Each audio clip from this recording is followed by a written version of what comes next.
Well, hello, this is Mike Jacko with Real Estate Promo in Minrio with another Flip It Friday video for you guys.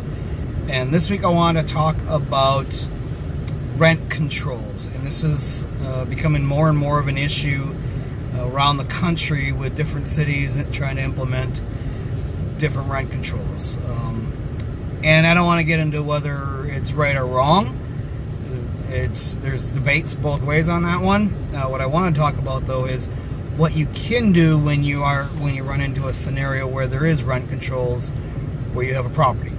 And this came up again, another city here in Minnesota that I wasn't aware of had rent controls.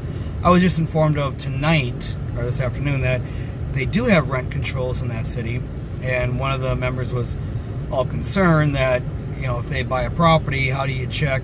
Because there was really specific ones, like, and I got to double check the rules, but they were saying you can't have more than 10% on a particular block or whatever.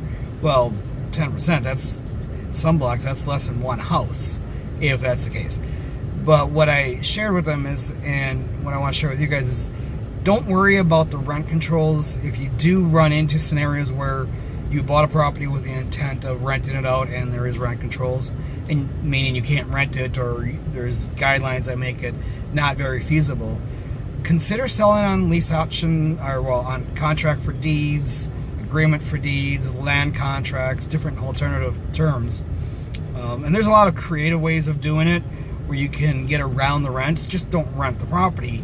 Sell it on terms. Sell it on a contract for deed. A lease option I would consider to be a seller financing type of a deal. There's pack trusts. There's all kinds of different creative ways of getting around that if you do run into that scenario. And if you do run into a scenario like that and you need help and guidance, check with your local REO. There's going to be plenty of people there that are going to be able to help you. The more advanced investors will.